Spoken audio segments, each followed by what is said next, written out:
welcome to Pluribus Unum's Fireside Chats. Not as good as ours, but hey, it's something. Now, title will probably get a lot of people clicking, because I'm pretty sure a lot of people have been begging and pleading.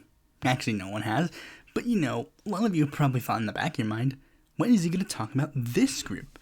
Because this group, almost, I think literally the only group that is considered more controversial than this one, is the one that, I guess I just won't beat around the bush.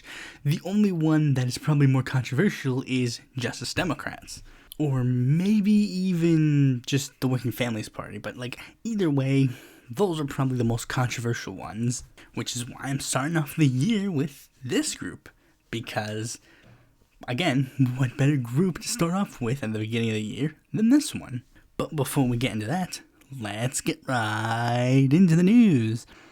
First, one of the biggest things to happen worldwide, ever since the last episode, Jacinda Adern resigns as Prime Minister of New Zealand. Now, for those of you who don't know who Jacinda Adern is, well, the title of that should probably give it away. She was the Prime Minister of New Zealand. But she was the leader of their Labour Party and has stated that she will be resigning from her position before the upcoming election that will be going on near the end of the year. And this is how I learned that New Zealand is holding an election this year. The reasoning she states is she no longer has enough in the tank to do the job, basically stating that she is just tired and wants to go back to her family. Now, this might also stem from the fact that Jacinda has been a little bit of a, not necessarily that much of a controversial figure, because here's the thing, Jacinda Adern, one of the things I mentioned was that she was probably one of the best worldwide leaders, from an Anglo country, and the biggest reason really stems from her COVID-19 response.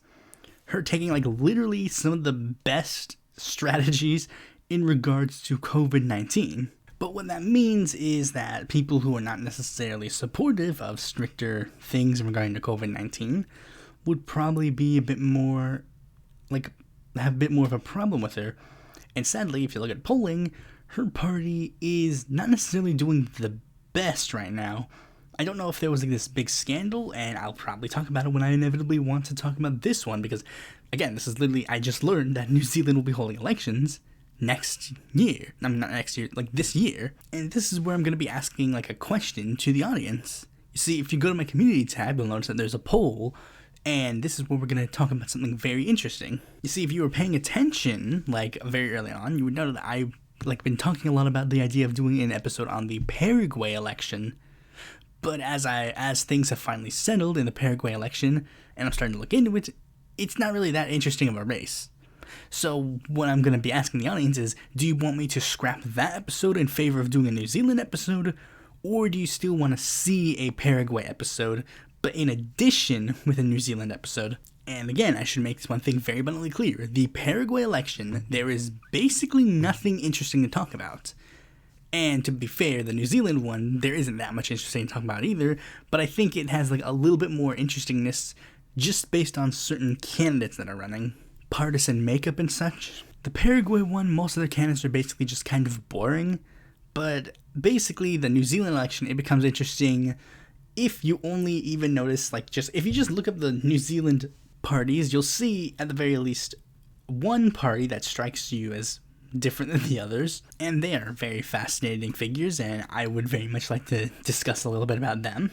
But there's a good chance you guys are just gonna say do more, which I'm not opposed to doing, but it's just whatever. Now, speaking of things that are just whatever, Sinema. Now, Sinema has been getting into a lot of interesting things recently. She was recently invited to that, Davos meeting? Was it Davos or Davos? Either way, she was invited to this meeting of, a bunch of billionaires, and then she basically said, we're going to do everything we can to basically screw over working people and keep billionaires happy. But an interesting thing electorally that is interesting is that Sinema has now been getting a bunch of Democratic consultants. They've decided to split up with Sinema.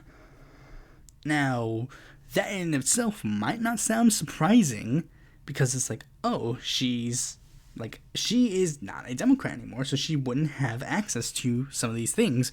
But here's the thing, like, she technically still should have access to them under a technicality because she is a member of the Democratic Caucus. Like, she's still a member of the caucus. Like, I don't necessarily know, like, how much of, like, into the independent senators have, because we have 3 independent senators, and each of them have, like, a interesting relationship with the Democratic Party. Bernie, Angus King, and Kyrsten Sinema caucusing with them, but still exerting some level of independence.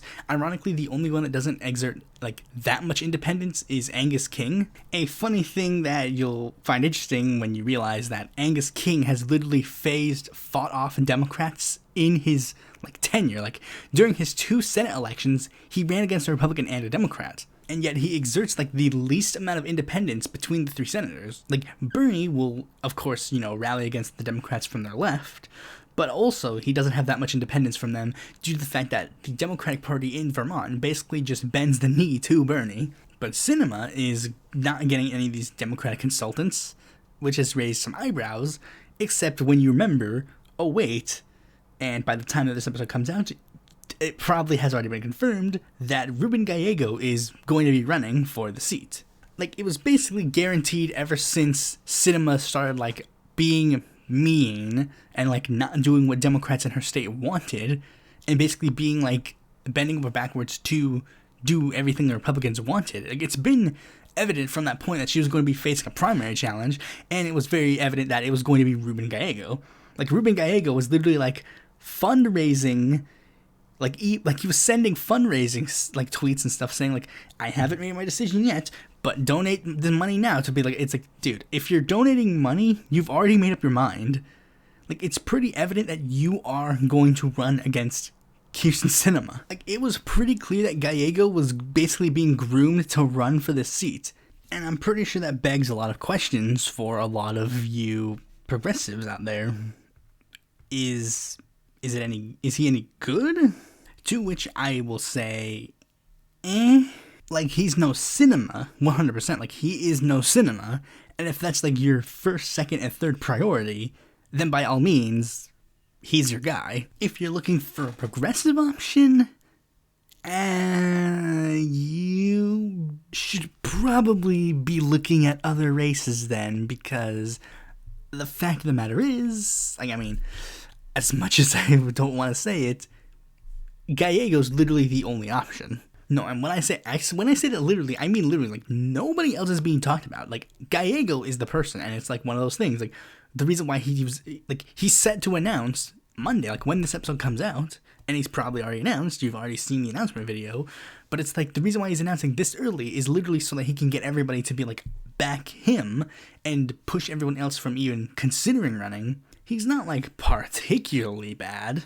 Like, I mean, he's supported Medicare-For-All ever since he got elected to Congress. That's good. When the special election for the Arizona Senate seat that Mark Kelly had was up for grabs, Raul Grijalva tried to get Ruben Gallego to run for that seat. So that is definitely, like, at least some form of seal of approval from progressives in Arizona. But this is also the same guy who was the chairman of the Eric Swalwell presidential campaign. Imagine sucking so hard that you're literally the Eric Swalwell of Eric Swalwell.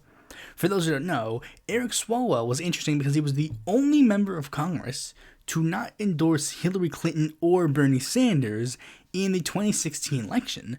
He instead decided to endorse Martin O'Malley, and he was O'Malley's only congressional endorsement. Like, again, Gallego, he's, like, nothing to write home about, but he's basically literally running on the I am not Sinema. So that can both work and not work, because, like, he's running to be the anti-Sinema candidate, but there are a lot of people who hate Sinema, so it's like, what angle is he going by? The only angle that seems to be universal is just the Democrat angle, like supporting the president's agenda, supporting what Democrats say and do, but not necessarily from, like, a purely ideological standpoint. Like, I mean, I could see people backing him. I don't know if I will. Like, I'd have to see, like, what he's running on and, like, how he runs his campaign and blah, blah, blah. But it's, like, one of those things where, like, I'm not going to fault people for backing him unless they're backing him over a progressive. Like, what if Raul Grijalva actually does decide to run for Senate? I don't know. Very unlikely, but, you never know. let's move on to the next story. An interesting thing going on in the Chicago mayoral race. Newly elected Representative Jonathan Jackson has decided to make an endorsement. And the endorsement that he chose probably will or will not surprise you. He has chosen to endorse Brandon Johnson for the race.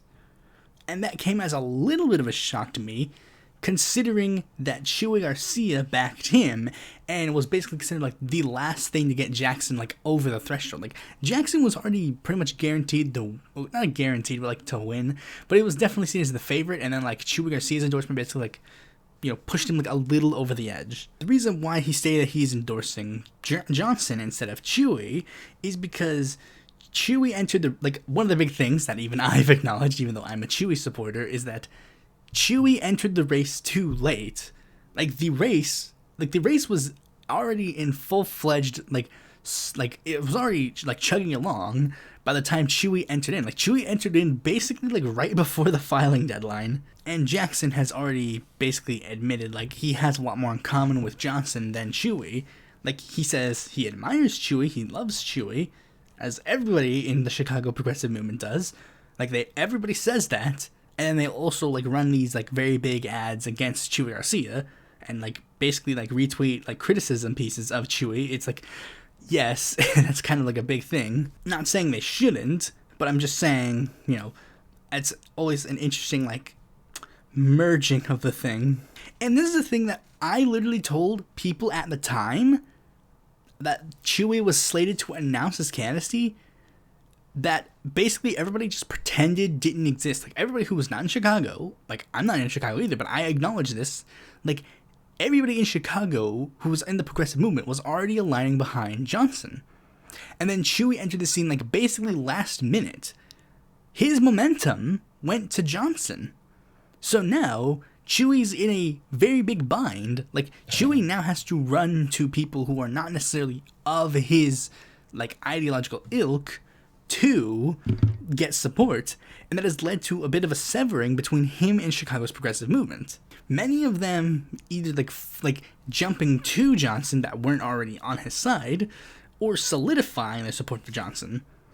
And people who are to Chuy's right are basically running to fill in that void. And I said this at the time period. I said that all the progressive momentum left and was backing Johnson, and Chuy entering is too late to get that momentum behind him. And they said, but people told me, no, when Chuy enters the scene, everybody will just coalesce around Chuy. And it's maybe, Chuy has consistently been polling high, but it's the thing is, the real issue is, who is in that coalition of his? Because that's where it gets interesting. That's where it gets concerning. Is that coalition that he's running on the same one that he ran in 2015? And one thing that makes this race interesting is just the fact that the race has just gotten to the point where it's it's really unclear at this point what the runoff will be.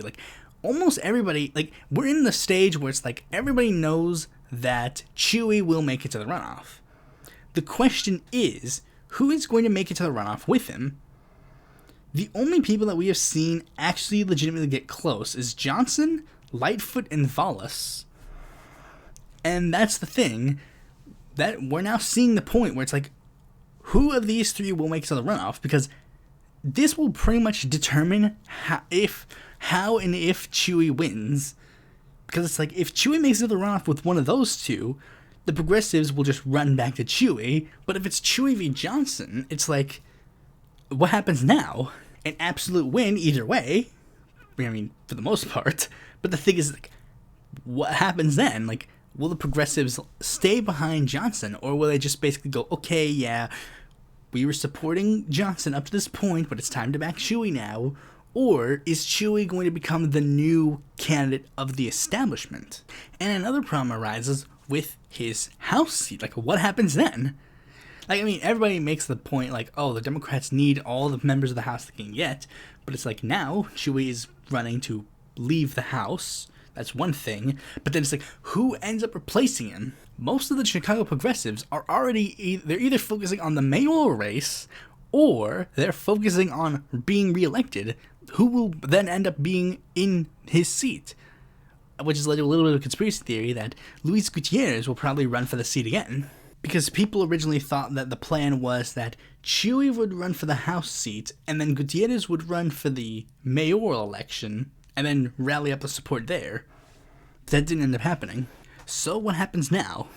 Speaking of city politics and not knowing what happens next, this is the biggest bombshell of basically almost everything. Seattle City Councilwoman Kshama Sawant has announced that she will not seek re-election. That was literally one of the biggest surprises that I got. I was like, what? Because here's what happened.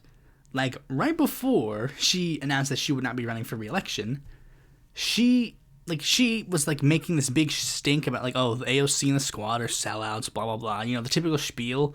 And I made, like, this, and here's the thing, like, the only person who is literally allowed to make that comment was Kshama Sawant, because she had continually run as a leftist alternative candidate for city council. Granted, her city council race is a nonpartisan seat officially, but, you know, same spiel. And Kshama, while of course being of the more radical wing due to her being part of the far left Trotskyist group Socialist Alternative, like, even though she was part of that group, she wasn't like stupid, like she wasn't like brain dead.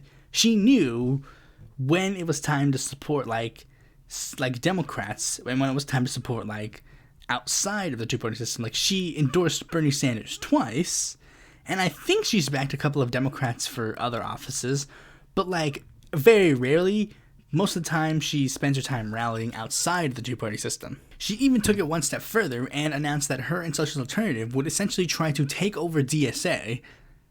She would, like, join with DSA because she understood that DSA was the biggest socialist group in America, and it makes sense to give them your support, but also she wanted to take them over from within and change them for the better. Kshama became a very contentious figure in Seattle politics and in left-wing circles because people who claim that you could only work within the Democratic Party, people would say, but what about Kshama Sawant? She ran for city council and she's been a member of the city council for a long time. If only working in the Democratic Party works, then explain Kshama Sawant. She inevitably got to the point where she was so prominent that a bunch of billionaires basically like rallied hard to try and get rid of her.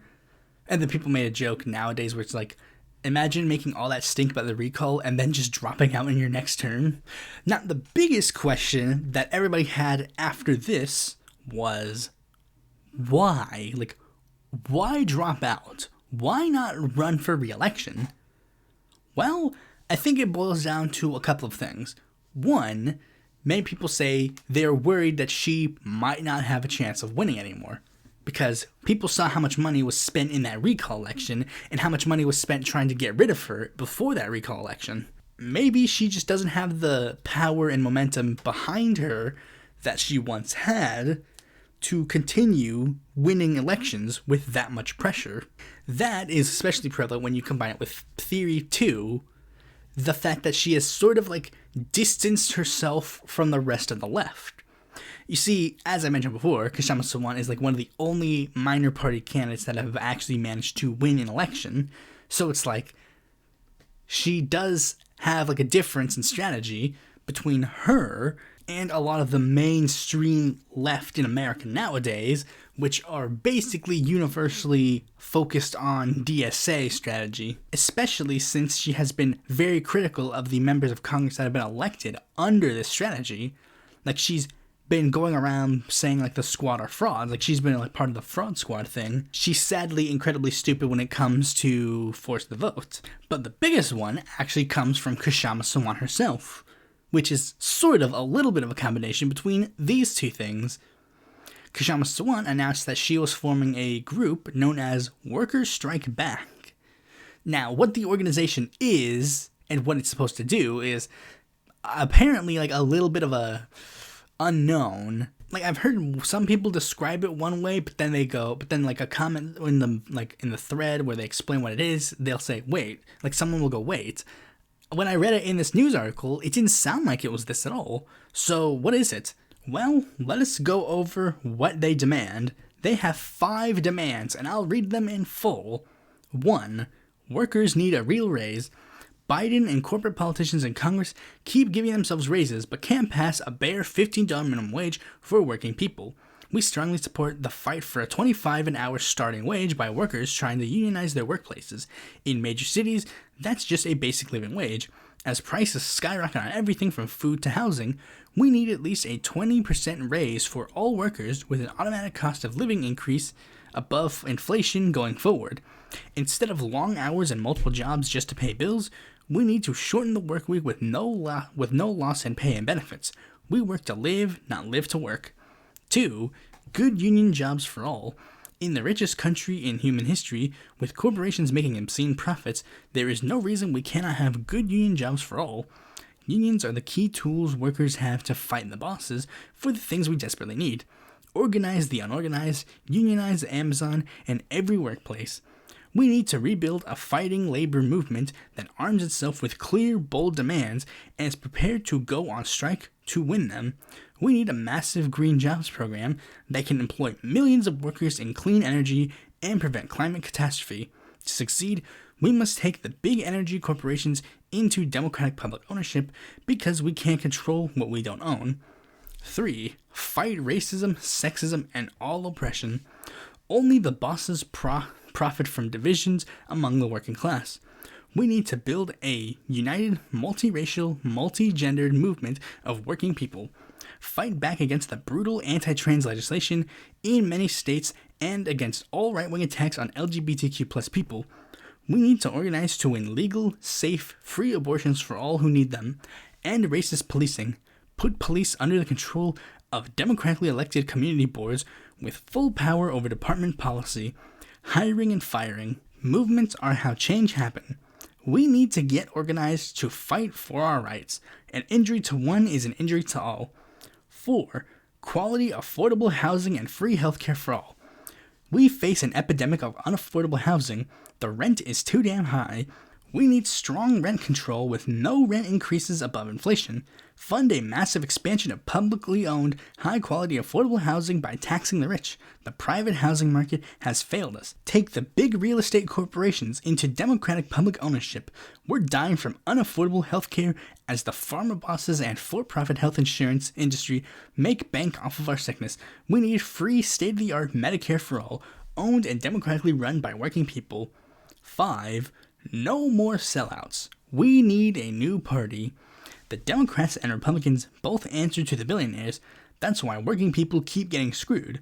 Even so-called progressives in Congress have completely failed the fight against the establishment and offer no solutions.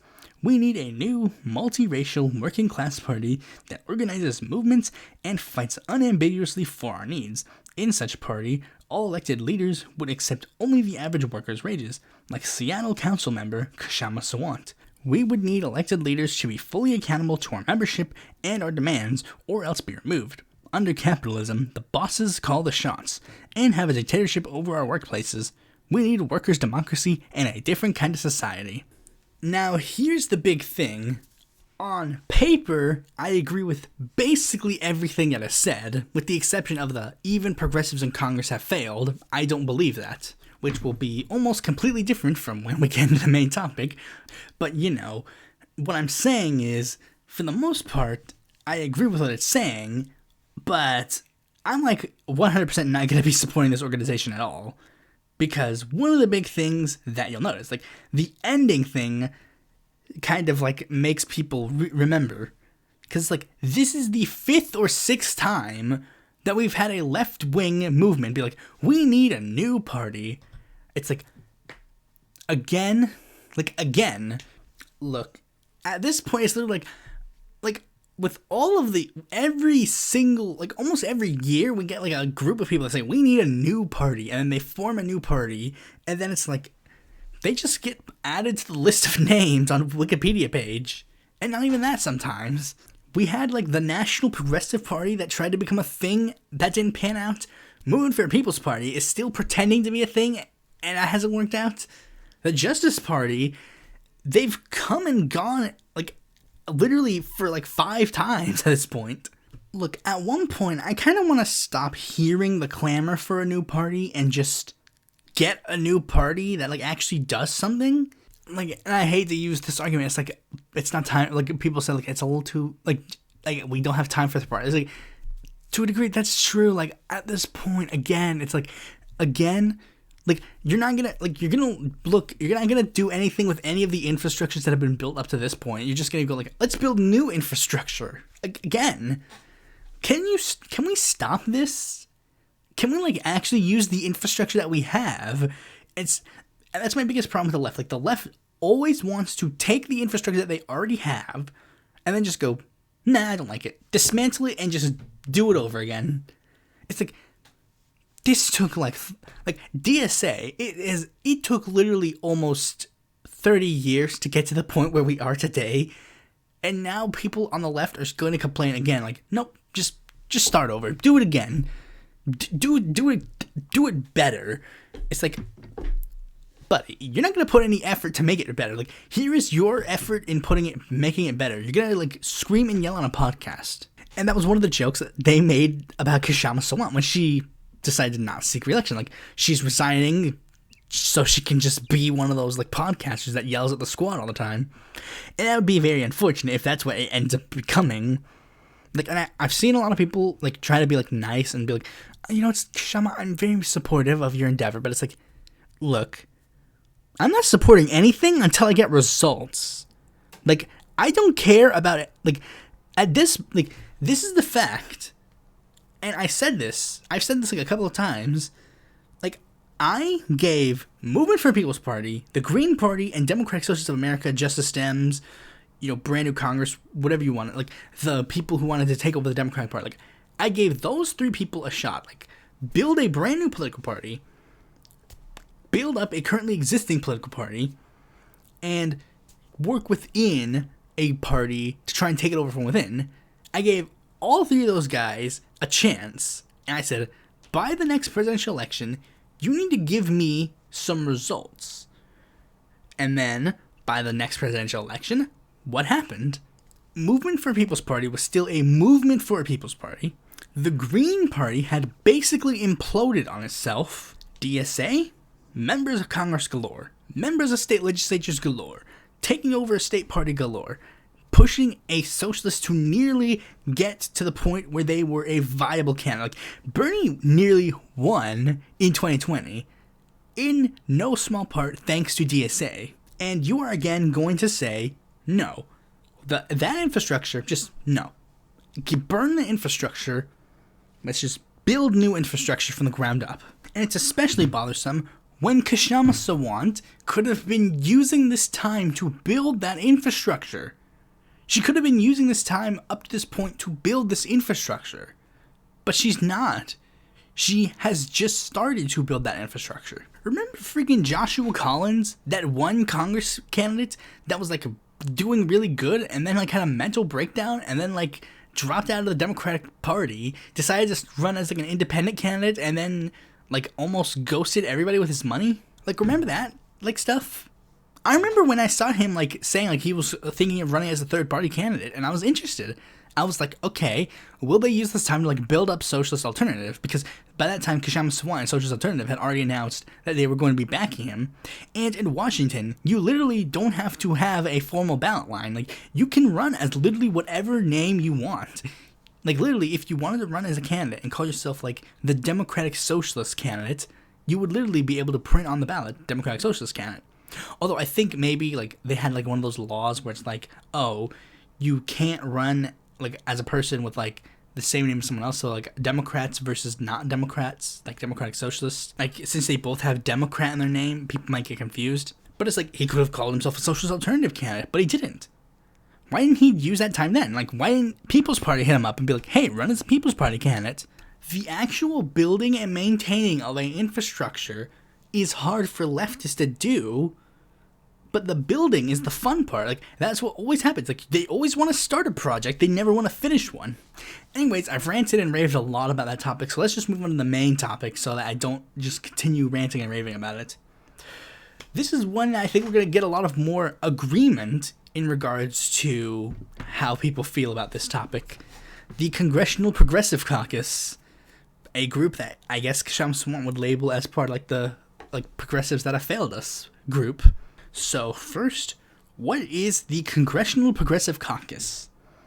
As the name suggests, it is a congressional caucus of people who have decided to label themselves as progressives that was founded in the year 1991.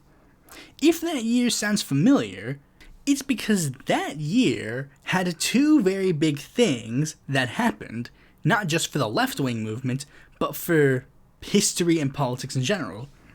One, that was the year that the Soviet Union fell, and two, it was also the year that Bernie Sanders was sworn into his first House term, and in case it wasn't obvious enough, neither of those are a coincidence.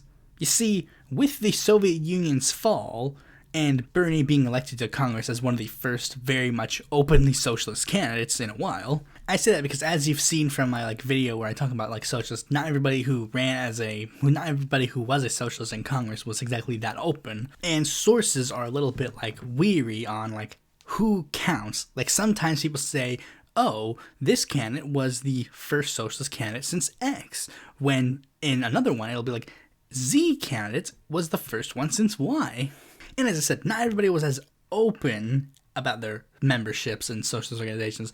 For example, David Bonnier and Major Owens, they were both members of DSA, but they weren't exactly open about their membership. I think for Major Owens, he paid a lifetime membership and that was it, but he still frequently met with DSA, but it never really showed that much he was a socialist. He wasn't I am a socialist. And a similar situation with David Bonnier. And there are some people who are considered socialists in Congress that don't necessarily identify it as well.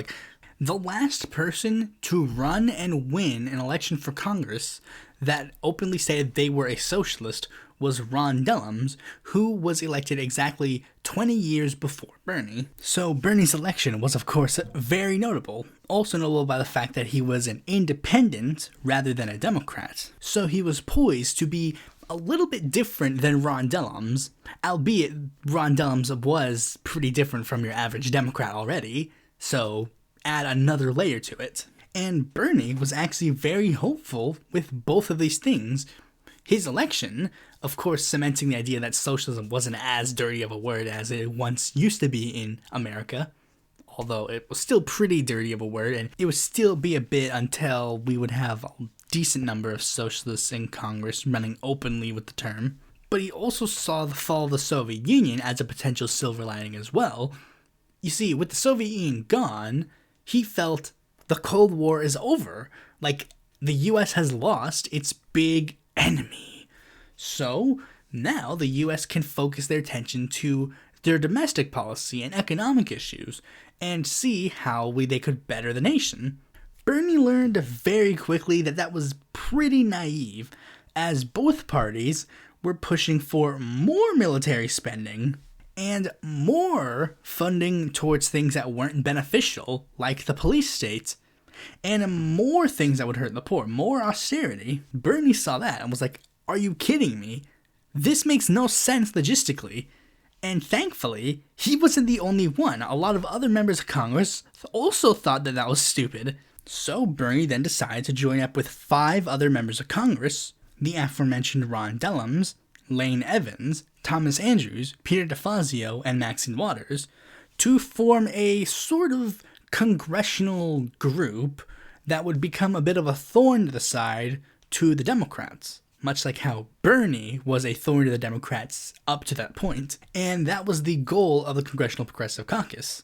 While the Democrats wanted to go rightward, thanks to the Reagan Revolution and the New Democrat strategy, Bernie and the Progressive Caucus would try to pull them back to the left. And it seemed like them and the far right in Congress were the only people who were actually willing to try and do things. The Congressional Progressive Caucus was the only group in Congress to have an actual plan to combat the Contract for America. During the Obamacare negotiations, they were advocating for both a single-payer system and the compromise of the public option. And they were even able to embarrass Obama during the TPP negotiations. Lots of good things. The Progressive Caucus, it's a pretty good organization for the most part. But as you know, if it wasn't on this series, there wouldn't be any. If it was absolutely perfect, it wouldn't be on the series. So of course, there are some issues, And of course, this is the group that many people regard as the least perfect of all the progressive organizations. And it stems from one of the biggest things I've noticed from basically everybody on the left. They hate governing. Like, everybody on the left doesn't like the idea of governing. Everybody on the left, and I think everybody on the right as well, like, everybody at one point or another wants there to be in their head, like, a dictatorship where they're the one in charge and they can make the world however they want to see fit. And I know what a lot of you are going to say, like, no, I don't. It's like, yes, you do. If you're in politics, you do. At one point, you think in your head, like, everything would be so much better if I was just the dictator and I could just do the things I wanted to do. And for most political things, like when we think like a politician, we would think, oh, if I were there, I'd do this or I'd do that. But the thing is, we're not in that position, so we don't really know what doing this or that would do. And one of the big things that I see is that a lot of people think, oh, we need to be like extremely confrontational, extremely like hard-hitting, like extremely like, no, I'm not going to work with you on this. I'm not going to listen to your civility politics. And while, yeah, that sounds like a cool thing for like people on the internet who don't necessarily know like the ins and outs of like politics, like we don't know like all of like the backroom negotiations that people have to do. We don't know that, and we're not capable of understanding that. Well, okay, we're capable, but a lot of us don't want to learn, or we think that whole entire system is like BS, and yes, that is true. A lot of that system is just BS, but it's also like that is the system we have to deal with. So, like, inevitably, if you are going into the system and trying to like be as disruptive to the system as you can, that doesn't necessarily pan out as well for you. Now, okay, first we're going to deal with one interesting criticism that is technically way irrelevant at this point. But I just found it interesting just because of like the novelty and how it did play into a lot of problems with the Progressive Caucus very early on, and how it did seem like it would lead to good things for the Progressive Caucus going forward, but many people argue that it didn't necessarily fulfill. Okay, so the strategy in question is this. Their chair strategy. You see, from 1991 to 2005, the Progressive Caucus was very normal. It had one chair. Well, it had three chairs, but they were in terms. Bernie Sanders was the chair from 1991 to 1999. Dennis Kucinich was the chair from 1999 to 2003. And Peter DeFazio was the chair from 2003 to 2005. But what was interesting was after 2005, the Progressive Caucus decided to change up how their chairs worked. That's right, I said chairs, because now they decided to have two chairs within the party, sort of like modeling off of like the co-leader thing of like other countries. Now, what I found interesting about this one was, like, I mean, I knew that this was a thing for a while, but like, then I decided to look very closely at who were the chairs, and I started to notice a pattern.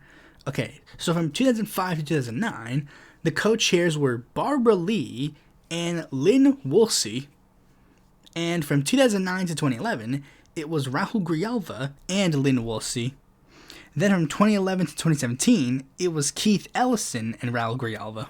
Then in 2017 to 2019, it was Rahul Grijalva and Mark Buchan.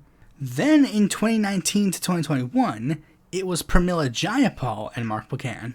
On a first glance, you think nothing of it. Okay, they have two co-chairs. But then I started thinking of it a little more interesting. Like, I started doing like comparisons between the two chairs, and I started noticing like every single pairing, you have one of them represent the more radical wing, like the more explicitly radical, like activist type wing, and then the other one usually ends up becoming like the more conciliatory, like normal left lib, like Barbara Lee versus Lynn Woolsey. I wonder which one is which. The one who led the half-measure public option vote versus the one who literally was the sole member of Congress to vote against a very unpopular war that ended up becoming a very much figurehead of like the like left-wing activists. Then put her next to Raul. Raul is literally, well, at the time, at the very least, he was the furthest left member of Congress. Then put him next to Keith Ellison, and it's like, Keith Ellison, like, he has, like, nice boy attitude, but he's a bit more of, like, a fighter than he lets on. But Raul also still has a little bit of, like, a radicalness. Like, that one, like, that pairing was actually a little bit more, like, even. But then go back to Raul versus someone else like Buchanan, and it's like, okay, now it's a little more obvious. Raul is the, radical type again. But then, he ends up retiring, and it's him and Pramila Jayapal. Jayapal is one of the newer progressives that that joined into Congress thanks to the Bernie wave. So again, she's supposed to be the more radical one. Meanwhile, he was the more conciliatory one. Like, it was basically good cop, bad cop. And that was a strategy that they thought worked for a while, but then it wasn't until 2021 that Buchanan and Jayapal announced that they would no longer be doing this strategy, and Jayapal would be the sole chair of the Congressional Progressive Caucus. And it really stemmed from the fact of one huge liability. You see, having a conciliatory one kind of works to an extent. An example comes from the Young Turks. I remember it was this age-old thing that people would say about the Young Turks. He would have his co-host say some extremely fringe left radical idea, and then Cenk would say, actually, I think we should do this moderate left strategy. And they go, I didn't think about that, Cenk. You were right. They're basically doing good cop, bad cop. But having a conciliatory person as one of the leaders became a problem when people started using that to their benefit instead of them using it for their benefit. Like, people would go to the conciliatory type and then get them to support a bill and get other members of the caucus to support the bill before they would have like a caucus vote. And that's another thing, like, the Congressional Progressive Caucus, it is very obvious they have like small factions within the caucus, but they don't have like explicit factions within it. Like, you do have the ones that are more of like the radical progressive types. You'll usually see them like vote against a bad foreign policy bill. You'll usually see them when it comes to, usually they will align together closely, but then you also have the ones that are a bit more conciliatory. Like, again, Buchanan is usually one of the ones that is considered conciliatory. He doesn't always vote as the conciliatory one, but he is usually one of the ones that is considered a conciliatory one. And it usually stems from the fact that Democrats, like, if it's a Democrat, then it's like, how far they're willing to go. Like, if it's a Republican that's in charge of the country, then usually the caucus is a little bit more united because they'll usually be like, we hate what the Republican is doing. But when it's a Democrat in charge, the caucus becomes a lot more split because you get some that are like, we need to support the Democratic administration no matter what and take the W's where we can get them. But then we have other ones that are a bit more like, we need to stand against it. And that was what originally the idea of this merging into one chair would develop. But the problem is, we still don't necessarily see that much caucus unity. And that kind of leads into a secondary critique and why we don't see a lot of caucus unity. And it's going to start off as a good thing. The group has expanded a lot since its foundation, having a total of 174 members since its foundation. 101 of them are current members of the caucus. Now you might say, again, how is this a bad thing? Because some argue that the reason why the number is so big is not because we have a lot of progressives, but because the Progressive Caucus is very loose when it comes to the term progressive. Like, there are a lot of people who were members of the Congressional Progressive Caucus and / are still currently members of the Congressional Progressive Caucus that if I told you them, you'd be like, how is this person a member? This makes no sense. One prominent one that's in the thumbnail that I should mention is Hakeem Jeffries. Like, Hakeem Jeffries was at one point a member of the caucus. Now, some of you might have had your ears perked up like, wait, was? To which I say, yes, was, because as a member of Democratic leadership, he technically should not be allowed to serve on any caucus, so he's resigned from the Congressional Progressive Caucus, as well as any other caucuses that he was a member of, I think, or at the very least just the Progressive Caucus. Nancy Pelosi did the same thing when she was a member of the Progressive Caucus, and this is where you're starting to realize, wait, what? Yeah, both of these people were considered at one point members of the Progressive Caucus. Now, for Pelosi, she has genuinely, actually, it's not even necessarily that she shifted, because, like, that's one thing we usually see, like, people will say, she changed, but it's like, not necessarily.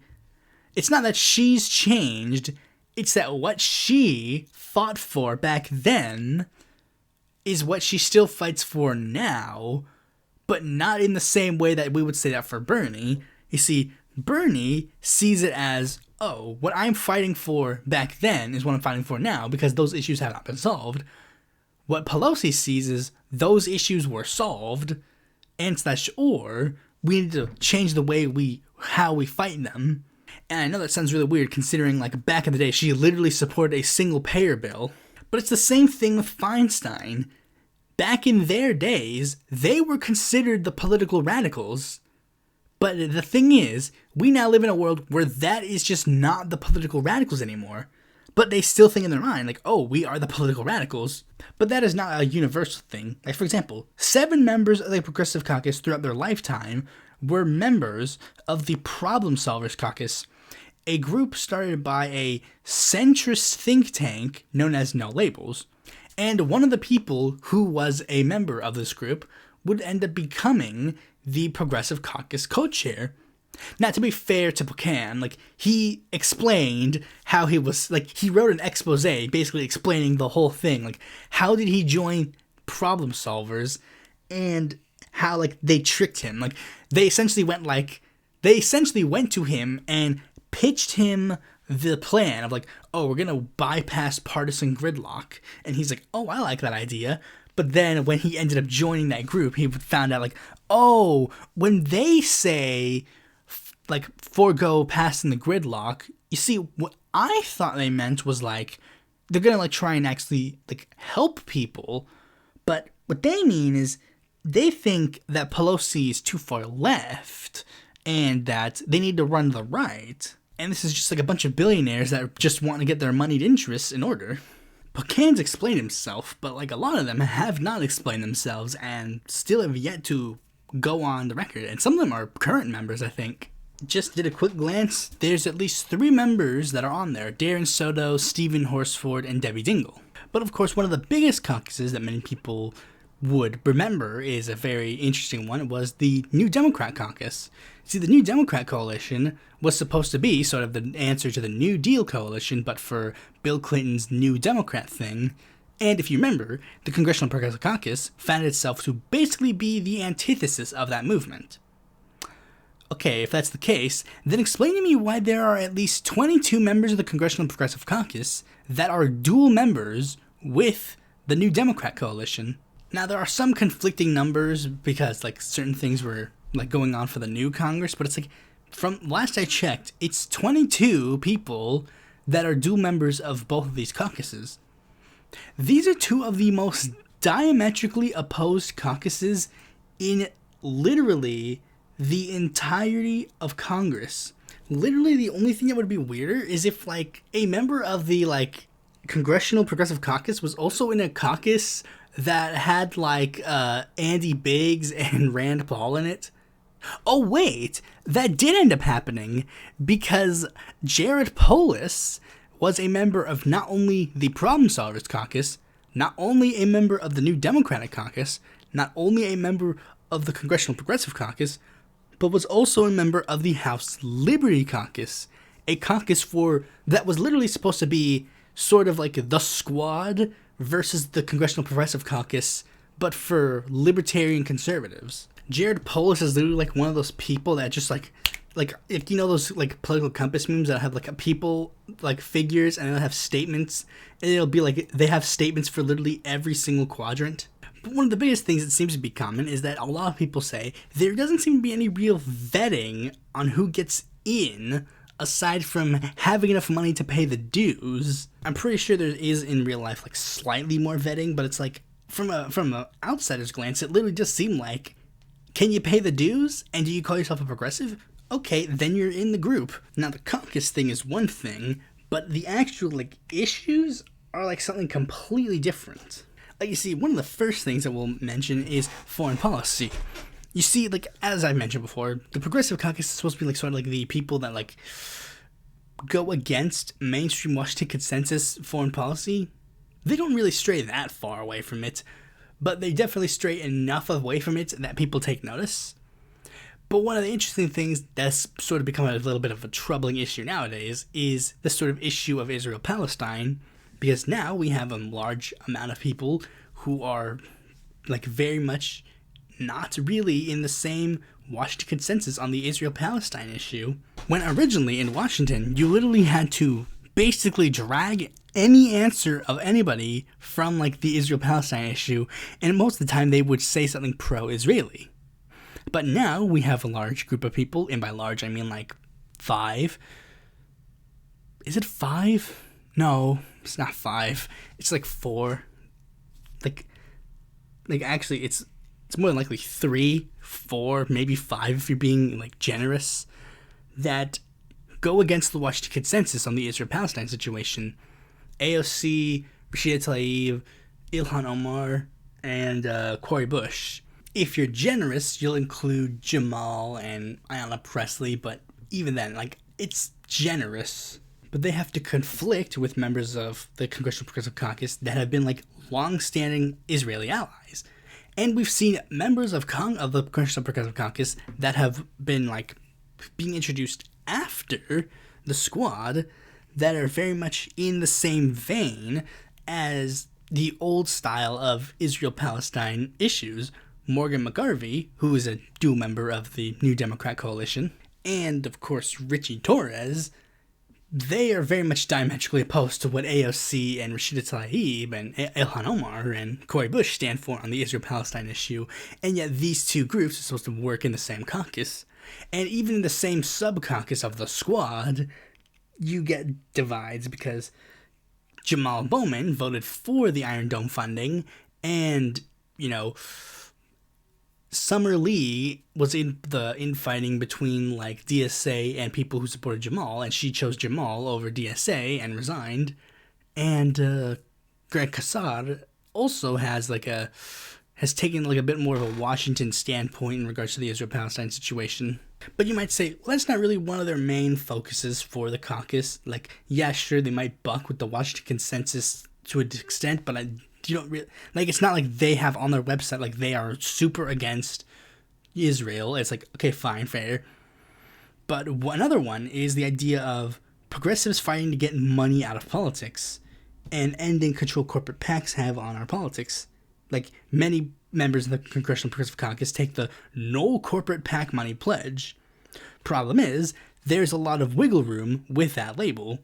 First, I think we should define, like, what a corporate PAC is, because there's like a little bit of a weary wiggle room in regards to how it's defined. And a corporate PAC is essentially a political action committee that spends money on behalf of a corporation with moneyed interests. Open Secrets usually labels them under like business PACs. Now, I'm sure there are some business PACs in there that are not corporate PACs, but like corporate PACs are usually put under the banner of business PACs if their money is accounted for, because it's a business spending money to keep their moneyed interests alive. And the problem is there are a lot of CPC members that still heavily use funding from business PACs. Now, the first thing that was interesting is that while I was looking into this, I actually decided to look at the squad, or at the very least the 6 members of the squad that were there previously, and actually check to see like which of these people holds up the mantle of like taking the most corporate PAC money and the least corporate PAC money. And the answer actually surprised me. You see, I originally thought that maybe Ayanna Pressley would be the one that spent the most money in corporate PACs, like got the most corporate PAC money. But it turns out the actual person that got the most like corporate PAC or business PAC money was Ilhan Omar. Now, the one that takes the least amount is not that surprising, honestly. It's AOC. Like, she's taken $0 from corporate PACs. That's very consistent.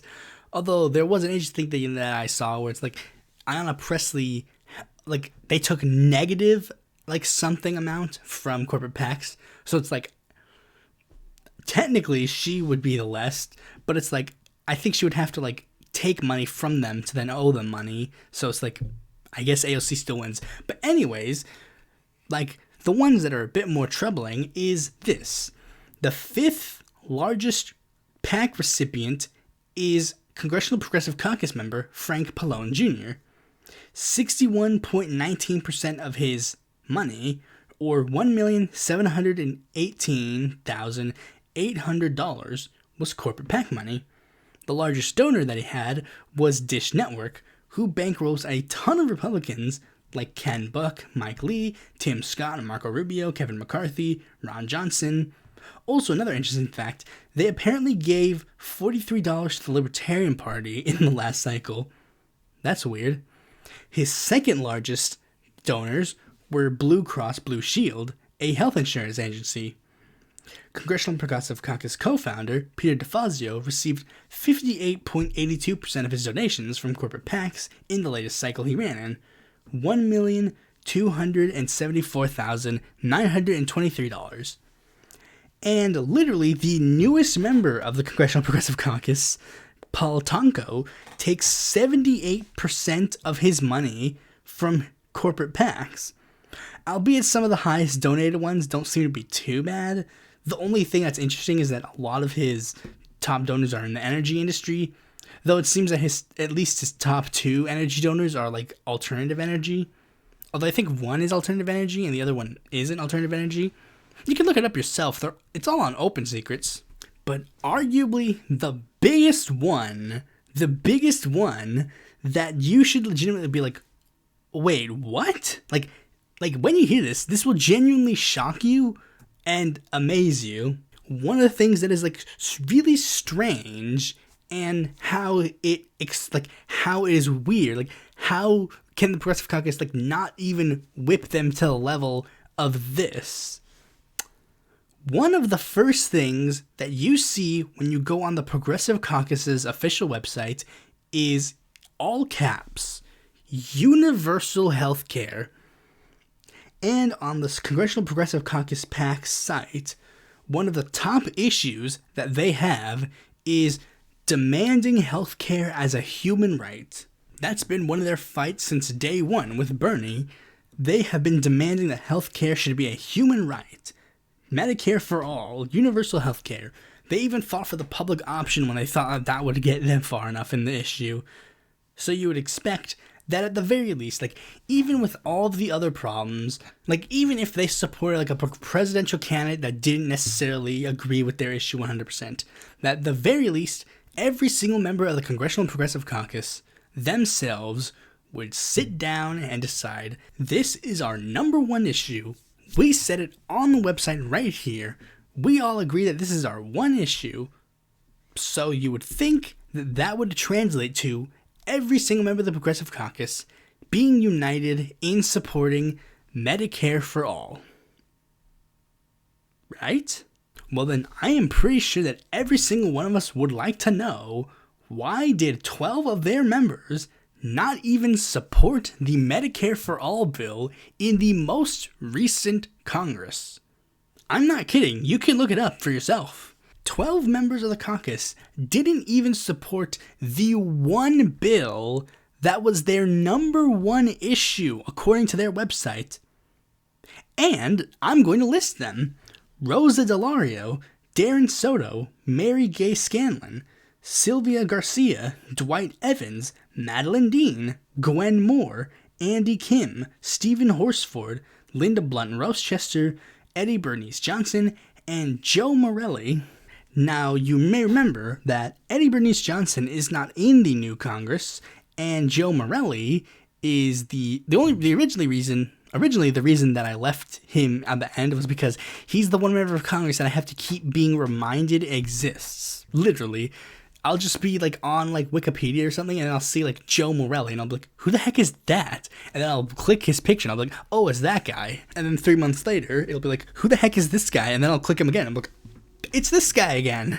But also, apparently, he like just left the Congressional Progressive Caucus. So I guess it's not really that big of an issue now. Now, I think the last major critique that I can give the Congressional Progressive Caucus is the one critique that I'm pretty sure every single person loves to hear. Every progressive organization seems to have like this consistent problem. Their endorsements. You see, the Congressional Progressive Caucus they have the political action committee, so they make some endorsements publicly and privately. And some of their endorsements have been good, you know. I mean, they wouldn't have gotten to the point that they are today without endorsing some good people. But they have a lot of endorsements that are a bit, how you say, lackluster. And here are some of the endorsements that they made that are lackluster. Okay, so first, Richie Torres over Samalis Lopez in New York District 15. Like, and it wasn't even like one of those ones where it's like they sit out in the primary, but then the general election, they're like, we love Richie Torres, because they do that a lot. But this was one they supported very early on, and were like, we need to back Richie Torres. And it's like, Samalis Lopez was like, right there, guys. You could have supported her, but she was like getting a lot more of like the actual progressive endorsements in the area. But no, I guess you had to back Richie Torres. But, you know, like I said, it's because they don't really have like a big issue in regards to like Israel-Palestine. I'm pretty sure if they did, they probably would have backed Samalis, or they would have stayed out of it entirely. That's another big prominent one. Okay, another one is Karen Carter Peterson over like Gary Chambers in Louisiana District 2. Now, as you know, I've granted like some leniency on that one in particular, because like Karen Carter Peterson was one of those ones where it's like she wasn't like that bad of a candidate, honestly, but the issue was Chambers was just an objectively better candidate, and in hindsight we see that maybe if they gave Chambers the endorsement, he could have like pushed over the edge like ever so slightly. But I could understand why a more nationwide progressive would want to back someone like Karen Carter Peterson over Gary Chambers. But again, we all have the benefit of hindsight. Even more hindsight as we know that that didn't even pan out. And Troy Carter, the guy who ended up winning, ended up joining the Progressive Caucus. So it's like, I guess this was like one of those ones where it was like they saw like a bunch of people that they liked and just picked the one they liked the most, which is another thing that they do, because the wording that I said on that might remind you a little bit about what happened in 2022. You see, Nina Turner decided to challenge Shontel Brown again and, you know, try to win. And even though basically all the majority members of the Congressional Progressive Caucus, like the Squad, Pramila Jayapal, Mark Buchan, Jamie Raskin, like a bunch of the prominent people within the caucus, even though they all backed Nina in the 2021 race, now that Shontel Brown had joined the caucus, even though she basically ran a pretty rightward candidacy, although, I mean, to be fair, she didn't run like that much of a rightward candidacy. Objectively, the fact of the matter is, and I didn't make this episode last year, even though it probably is interesting to say, like, the idea of like the pro-Israel progressive is starting to become prominent. Like, Richie Torres seems to have succeeded. The idea of a pro-Israel progressive is starting to become prominent, and they're getting like endorsements from the Israeli political establishment type, people like AIPAC. They'll literally be like, we'll take your Medicare-For-All, we don't care. Much like they'll go to the Republicans and be like, we'll take your literally wanting to kill all gay people, we'll take that, as long as you give us like Israeli funding. And then Buchan had to like go on MSNBC and had to like tell people like, you see, the caucus, they didn't say anything. We all unanimously decided to back Shontel Brown, which is kind of a strange thing, because like, okay, so like what was the actual like, because we don't necessarily know how this like vote went. We don't know how this went. Like, was it like just a blank like endorse incumbents thing, or was it like they literally said, should we back Shontel Brown? Is it like individual members you vote on if you want to back them for the upcoming election or not? And it's like, that's kind of strange. How would that work for like building a unified caucus, I guess? And that's one thing. Like all of the Congressional Progressive Caucus, except for like AOC. Like AOC was like the only one who didn't like just blanket like stay out of the race. She publicly endorsed Nina Turner. But the thing is, it's like, even though they whip their members to not support Nina Turner, they allowed 7 Congressional Progressive Caucus members to endorse against Marie Newman and Andy Levin, 2 Congressional Progressive Caucus members who were running in very tight races. They allowed their own members to stab them members in the back and endorse people who were not even members of the caucus. Like, it's not even like, it wasn't even like a Nina Turner, Shontel Brown thing. Like Like, as Mark Buchanan said in The Thing, it's like, we have two great candidates running. It's like, it wasn't even like a that. Like, these two that they were running against were objectively worse candidates that did not want to back the Progressive Caucus. Like, and you let your members of your caucus turn their backs on two members of the Congressional Progressive Caucus. And I guess I should mention this, even though this isn't like that big of a deal, but it is kind of. It's like, you do the same thing to Bernie every single election cycle. Even though both of your, both of your leaders of your caucus publicly back Bernie, you're not going to whip the entire caucus to back him, stabbing a member of your caucus in the back. Now, again, like, it's not like that big of a deal, but it's like, if we're going to mention these examples, might as well mention like the biggest example I can think of. And of course, one of the biggest ones that I can think of is like the entire like fuckery going on with the 2022 North Carolina endorsements. Basically, like they supported Erica Smith wholeheartedly, while completely ignoring the North Carolina District 4 race and not helping Nita Alam. I would assume with the same like idea of like, oh, you see, these were her and Valerie Fouchier are two really great candidates and blah blah blah. Even though it's like objectively, Nita Alam was a 10 times better candidate. But I did save one big one for last. This one is very funny to me. It's just like, cause this briefly tricked me, but it's like, in retrospect, it's like, this is literally like the funniest thing the Progressive Caucus did. Okay, so the Progressive Caucus, in the Maine District 2 race, they decided to publicly back Jared Golden. Now, if you don't remember who Jared Golden is like a blue dog, New Democrat type candidate. He did like publicly back Medicare-For-All for his like House like run and in his first House term, but he basically like has steadily drifted away from it ever since he continued being in Congress. Like, he did support it again in his re-election bid, but I think this recent re-election bid, he's kind of like a fully drifted away from it. Now, what's funny about that is that they endorsed him and gave him support, and he never even joined the caucus. Like, usually when they endorse someone, that usually means they will join the caucus, but it's like, he didn't even do that. That's just funny to me. Now, here's one big thing that I'm going to say that is very, I don't know if it's controversial or not, but it might be like a little bit controversial. You see, with all that being said, I'm sure a lot of you will be wondering, should we even support the Congressional Progressive Caucus? Yes, definitely, absolutely. The Congressional Progressive Caucus is literally the best congressional caucus. Now, of course, that is not saying much considering they don't have that much competition, but if you're a person running for Congress, I highly urge you, if you're going to be a member, like if you're trying to run for Congress and you do end up winning, you should 100% become a part of the Congressional Progressive Caucus. Even if it's just for the idea of like trying to make the caucus better, like trying to do the things that you think the caucus should do. Like, one critique of AOC that is somewhat valid to me is the idea that she didn't actually form like an actual caucus to be the left of the Congressional Progressive Caucus. If you want to form that caucus as well, like, do form the Liberty Caucus for the Progressive Caucus. Like, they can be the Freedom Caucus, and you can be like the Liberty Caucus, but for the left. Like, if you want to do that, that's fine. I'm not stopping you, and I would highly encourage it, actually. But I do believe that you should be a member of the Congressional Progressive Caucus as well, because it is the best caucus. I would advise against giving money to it, but I would advise against giving money to any political organization. The only exception is if you're planning to be like an active member of the group and want to like actually like give money and like help them. So it's like, you should probably do that if that's what you're going to do. So anyways, that's pretty much all I have to say on the Congressional Progressive Caucus.